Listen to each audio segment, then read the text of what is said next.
Y a continuación, el doctor Carlos Antonio Murillo, subdirector forense del Instituto Nacional de Medicina Legal y Ciencias Forenses de Bogotá. Él nos brindará una importante ponencia sobre normatividad actual, sobre los aspectos médico-legales frente a la donación y el trasplante.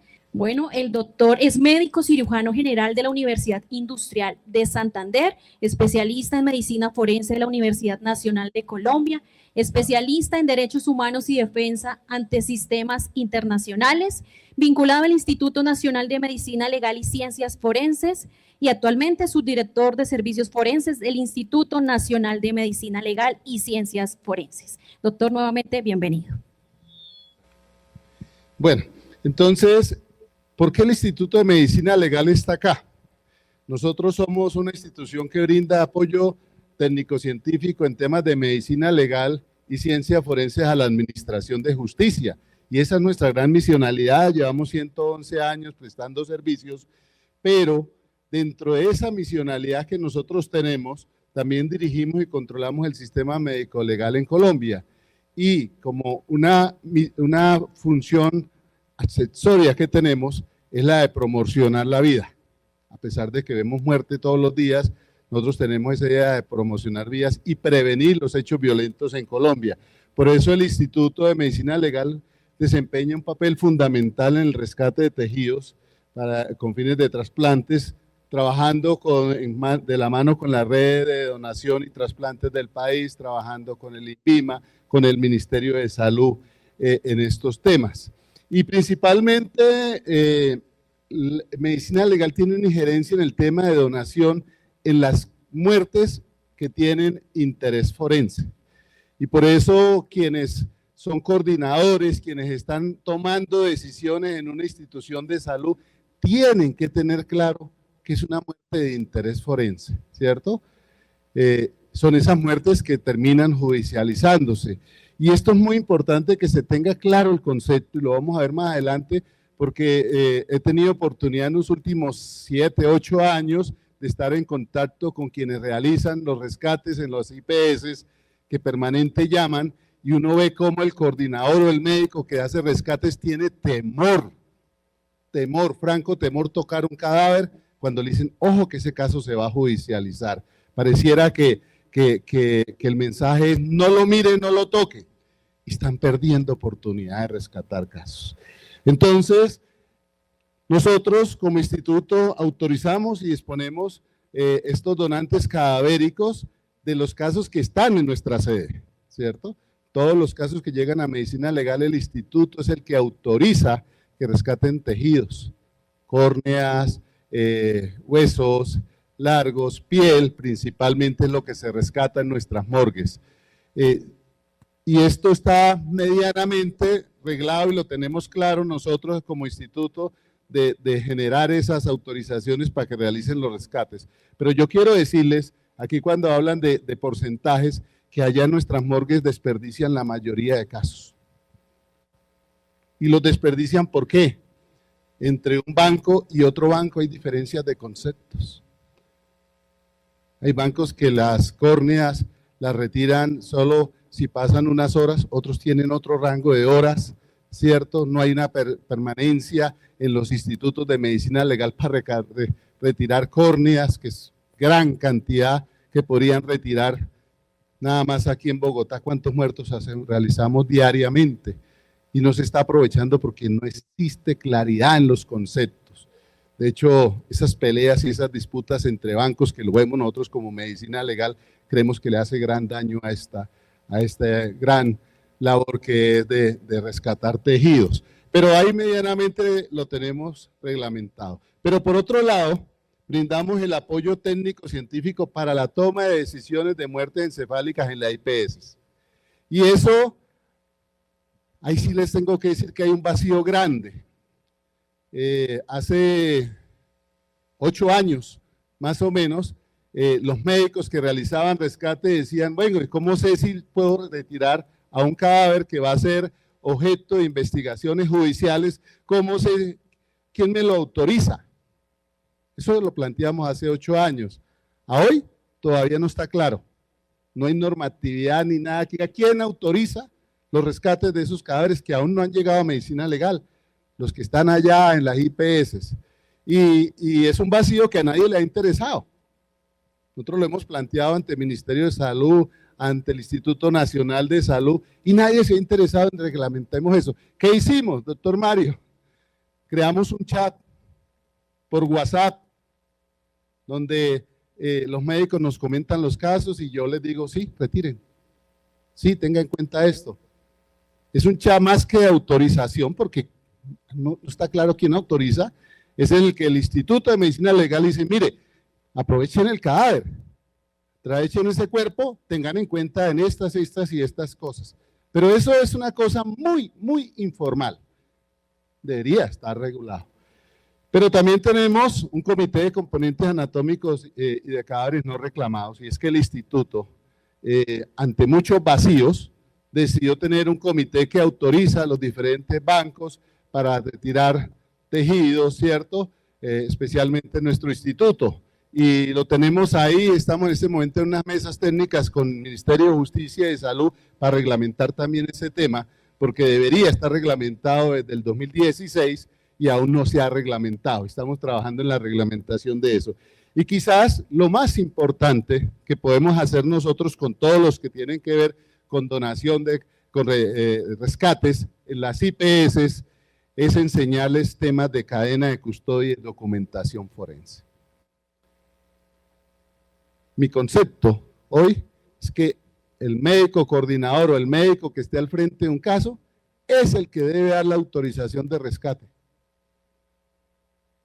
Y para eso lo único que tiene que saber es temas de cadena de custodia, cómo guardar las evidencias y cómo documentar los traumas y las lesiones de los casos que están allá. Entonces, quiero hablarles de tres cosas: conflictos entre la donación y las investigaciones forenses. El concepto del médico forense. ¿Quién es el médico forense que debe dar el concepto y la autorización? Y el proyecto administrativo de acto administrativo para reglamentar el artículo 9 de la ley 1805, que no se ha hecho, lo vieron de haber hecho en el 2016, a más tardar 2017, y a hoy no se ha reglamentado. Frente a los conflictos, mi posición es que no deberían de haber conflictos entre los cadáveres que van a ser objeto de un estudio forense, de una investigación judicial y la donación. Pero hoy en día, la no claridad sobre si existen o no contraindicaciones, tenemos muchas negativas injustificadas. Incluso de los mismos médicos que están encargados de las coordinaciones de retiro, porque ante el temor del sistema judicial, prefieren no hacer los rescates. ¿Sí? Incluso le preguntan a forenses del instituto, dicen, no lo toque porque es un cadáver que se va a judicializar, hay una investigación penal y no lo pueden tocar. Es grande la negativa, injustificadas. De hecho, nosotros en el instituto a nuestro forense le dijimos, usted cada vez que se niegue, justifique el porqué. No es porque yo digo que no, tiene que justificar. Obstáculos médicos, legales y forenses para hacer los rescates de estos casos. Contraindicaciones médico-legales para el rescate. Vamos a ver sobre cuáles son las contraindicaciones. Y la competencia para la autorización.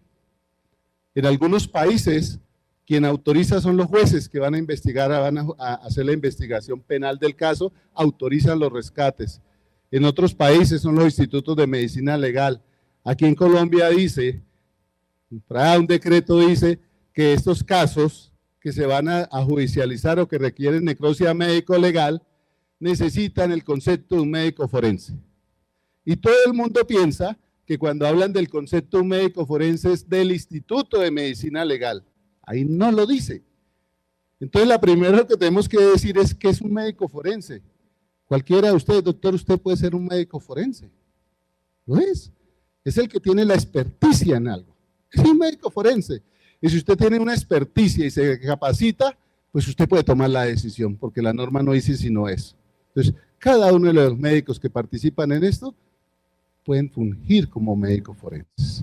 Y esa es la propuesta que el instituto siempre ha tenido. Venga, les enseño los temas de cadena de custodia. Venga, les enseño qué se evidencia, qué es lo que debe preservar, qué cuidado debe tener en un caso que se va a judicializar, cuáles son los casos que se van a judicializar.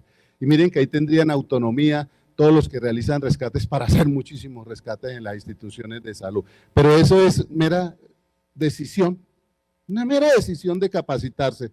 Ya lo hemos propuesto al Instituto Nacional de Salud, hagámoslo, capacitémoslos. Y serán médicos forenses y no necesitan que a otra persona les esté autorizando, porque en Colombia no dice quién.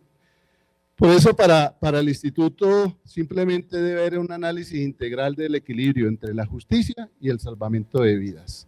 Eso es el balance que tenemos que hacer nosotros. Entonces, ¿cuáles son las contraindicaciones médico-legales? Hace unos años decían, mire, estos casos, y sacaban una lista como de 15 circunstancias en las que no podían tocar los cadáveres en las IPS. No los podían tocar. Hoy en día, yo creo que no hay ninguna contraindicación absoluta para tocar los cadáveres que se van a judicializar. Simplemente lo que buscamos es que las contraindicaciones son aquellas situaciones donde la extracción de un órgano puede interferir con una investigación judicial. Entonces yo tengo que saber cómo realizo los rescates sin interferir en la investigación judicial. Eso es una formación muy sencilla. Ni comprometer la recolección de la evidencia física. Entonces ustedes lo que tienen que aprender es a tomar, identificar y custodiar las evidencias físicas. Y por eso decimos que el desafío no es elegir entre la justicia y el salvamento de vida. El desafío es encontrar el camino para honrar ambos imperativos con excelencia, profesionalidad y humanidad. Y miren esto. Antes hablábamos de contraindicaciones absolutas, ¿cierto? Y decíamos, cuidado toca un niño con maltrato, cuidado toca un caso de violación de derechos humanos, secuestrado, tortura, privados de la libertad, muertes con actividad sexual relacionada, presuntas fallas en la prestación del servicio. Esos cuerpos no los toquen. Eso era lo que teníamos antes. Hoy en día les podré decir que no, esto es muy relativo. Si usted sabe actuar y usted tiene ese conocimiento básico forense, todos estos casos pueden ser objeto de retiro. Ejemplo, un maltrato infantil, pues lo que sabemos es que el niño tiene hemorragias retinianas, hemorragia del nervio óptico. Oiga, si yo sé eso y lo sé documentar, ¿por qué no hago un rescate de los ojos? Si lo necesito para córneas. Simplemente documento el evento traumático. Si yo sé los tipos de fracturas que se presentan en maltrato, y lo que tengo claro, pues yo sé qué puedo retirar y qué no puedo retirar, ¿cierto? Igual en cada uno de estos casos. Entonces, yo tengo que garantizar es que la actuación del rescate en las instituciones de salud no afecte la investigación, no altere la evidencia. Y si eso lo tengo claro, todos los casos de una IPS los pueden ustedes utilizar. Entonces, para el retiro de componentes lo que dice la norma es, oiga, el procedimiento no debe interferir con la práctica de la necropsia y sus objetivos y resultados. Es decir, no altere cosas que me pueden cambiar los resultados. No produzca mutilaciones innecesarias y utilice prótesis fungibles cuando sea necesario. Que no exista una oposición de una autoridad competente. Eso nunca va a pasar. Porque los casos que ustedes conocen en las IPS aún no tienen una autoridad competente, aún no tienen un número de noticia criminal, porque no se ha judicializado aún. Entonces sería muy raro que esto se presente. Y ahí es donde pues, la toma de decisiones realmente es de ustedes. ¿Qué requiere la justicia para que ustedes puedan hacer los retiros? Que se asegure la obtención y preservación de elementos material probatorios. Entonces, si ustedes van a hacer un retiro de órganos y es un caso en el que el interés forense es estudiar la toxicología, por ejemplo, un accidente de tránsito, un conductor, y yo quiero saber si estaba bajo influjo de sustancias psicoactivas o alcohol, pues lo que tiene que hacer el médico de rescate es tomar la sangre, saber en qué tubo la toma, cómo la marca y cómo la guarda. Eso es lo único que tiene que hacer, ¿cierto? Si yo necesito humor vítreo, pues tengo que saber cómo obtener el humor vítreo, cómo rotularlo y cómo guardarlo. Ah, que es una muerte que tiene una relación con con un delito sexual, pues tomo las muestras, los frotis, saber tomar los frotis, que si tengo un herido por arma de fuego, pues saber que yo tengo que proteger el orificio para que no se dañen los residuos, no hacer incisiones sobre los orificios, son cosas muy sencillas que me permitirían aprovechar todos los casos, que no alteren o modifiquen las lesiones, y ahí viene el papel muy importante de la documentación, una cámara fotográfica, importantísimo. ¿Por qué? Para nosotros sí es vital saber si la equimosis que tenía fue producto del evento traumático que lo llevó a la muerte o fue una maniobra de rescate. Muy sencillo. ¿Cómo lo hago? Documentando fotográficamente el cuerpo o las áreas que voy a incidir, dejando registro de que si quedó un sangrado, un hematoma es producto de la intervención del rescate y no del evento traumático. La documentación adecuada y de documentar qué procedimiento realizo. Claro qué fue lo que hice para que el forense tenga claro que esos cambios no son por el evento traumático, sino por el procedimiento que ustedes realizaron, y todo documentado en su historia clínica. En cadena de custodia. En cadena de custodia simplemente garantizar la trazabilidad de las cosas, garantizar que esa sangre que ustedes tomaron, pues no la van a cambiar, no la van a alterar, no se va a descomponer, ¿cierto? Que identificarla muy bien, son conceptos muy sencillos, pero a veces encontramos al personal de salud diciendo, no, pero espere, es que yo no puedo aplicar cadena de custodia, porque la cadena de custodia es de la policía, es de los fiscales. No, tema de cadena de custodia la pueden aplicar los servidores públicos, pero también los particulares, y el Código de Procedimiento Penal dice, en especial el sector salud que con ocasión de su actuación tiene contacto con elementos material probatorios. Entonces todos los médicos que están en un servicio de salud y encuentran a una persona embriagada, tiene que tomarle una muestra de sangre y la tiene que custodiar y guardar. No son policías, no son fiscales. Esa es la actuación de todos los colombianos, incluso los particulares lo tienen que hacer. Entonces el tema de cadena de custodia sí es competencia de ustedes, y no un tema forense. Finalmente, debe haber una coordinación efectiva entre los médicos, los forenses y las autoridades judiciales, que es fundamental para reducir las negativas injustificadas. Y yo diría que el 99% de las negativas que ustedes encuentran son injustificadas. Y para eso pues tenemos que garantizar esto. Y aquí viene el tema del concepto médico. Entonces le dicen, oiga, usted en una EPS tiene que tener el concepto de un forense. Y llaman a medicina legal. Entonces nosotros por WhatsApp le contestamos, a veces no, pero a veces sí. Pero realmente eso no debería ser. Es que todos los médicos tengan conocimiento forense y que yo actúo como médico forense. Y yo estoy dando el concepto. No está establecido, no hay norma que diga quién es, simplemente es un concepto de médico forense. Cualquiera de ustedes los médicos puede ser forense en Colombia.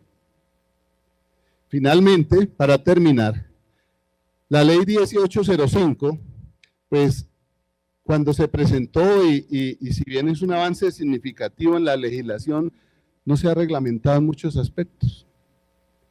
No se ha reglamentado en muchos aspectos y por eso el instituto aún tiene resoluciones de antes de esa ley, desde el 2015. Nosotros sí tenemos competencia clara para la disposición de cadáveres con fines de investigación y docencia. Pero no tendríamos con esa nueva ley competencia para el retiro de componentes anatómicos con fines de trasplantes o implantes, ¿cierto? Pero aún funciona esto. ¿Por qué? Porque no se ha reglamentado. Y en eso nosotros tenemos claro que es el Ministerio de Justicia y el Ministerio de Salud que tienen que reglamentar eso. Lo hemos invitado y estamos trabajando en unas mesas técnicas con ellos para que se reglamente este tema. Y pues el instituto pierde casi que competencia para lo que tenemos hoy en día en nuestra resolución para esos temas. Pero creo que es una oportunidad importante de incentivar de que se documente, se reglamente el artículo 9 frente a los componentes. Quiero concluir con esto.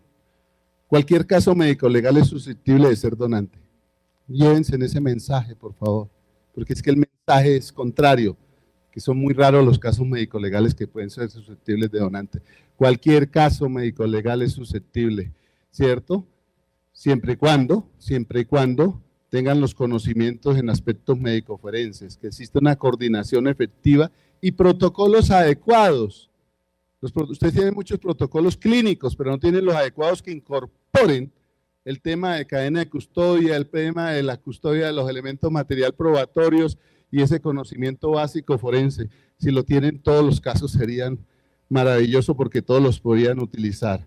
Es necesario que todos los actores tomen decisiones en el rescate de componentes anatómicos, que tengan ese conocimiento, no se lo dejen solo al instituto.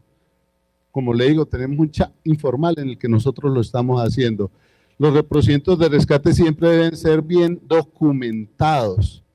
No van a tener ningún problema con la ley si ustedes lo documentan bien. Y es tomar buena fotografía, hacer registro de las lesiones, hacer registro de las fracturas que ven, hacer registro de los procedimientos que ustedes tienen. Téngalo por seguro. Mire, yo soy su director hace 6 años, pero desde que era regional estoy en ese chat y no conozco un solo caso que el sistema judicial haya llamado a algún médico de las IPS a decir por qué tocó el cadáver, que era una evidencia. Ni un solo caso hemos conocido. Entonces, quédense con este mensaje, que cualquier caso es susceptible de rescate. Yo sí creo que ustedes tienen una gran oportunidad. Los bancos de tejidos en nuestras morgues tienen una gran oportunidad de retirar muchos más tejidos de los cadáveres. Deberían de ser la gran mayoría, pero no lo hacen porque no existe claridad entre los bancos, entre ellos mismos hay peleas allá, eso es terrible ver cómo lo hacen, pero se pelean y rechazan casos, los rechazan. Y uno dice, oiga, hay familias que llegan a decir, yo quiero que mi familiar done lo que pueda donar. Y vienen una serie de cosas administrativas que no lo hacen. Entonces creo que hay que aprovechar más esto, y si ustedes tienen la premisa de que todos tienen una formación forense y pueden documentar esos casos de la IPS, no tendría ningún problema de que sean objeto de rescate. Muchas gracias.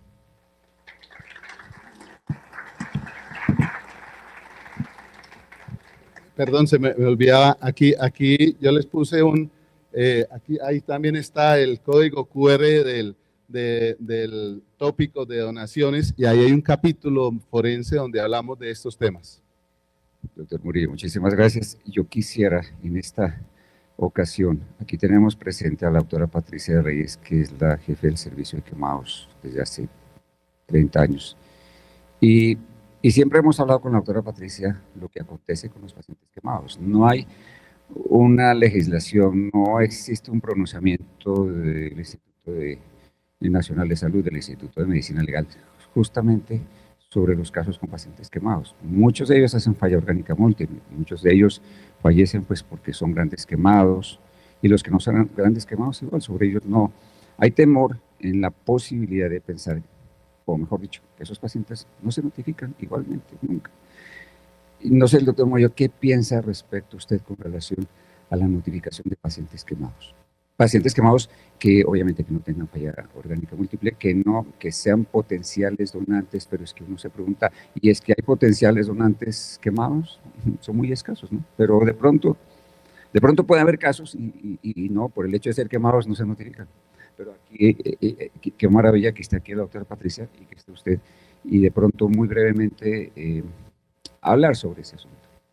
Mire, como le digo, quizás es del caso que menos problemas tendría para ser un donante, porque ustedes documentan en la historia clínica qué le pasó a la persona. Ahí ya tenemos la mitad de la investigación judicial a partir de una historia clínica. Y ustedes documentan las lesiones que tienen, los grados de quemadura. ¿Qué hacemos los forenses cuando nos llega un quemado allá? Casi que hacer lo mismo que está en la historia clínica, documentar las quemaduras ya. ¿Qué hacemos nosotros? Tomar tejidos para documentar si hay una sobreinfección o cuál es la causa de muerte de eso, que usualmente la documentamos más con historia que cualquier otra cosa.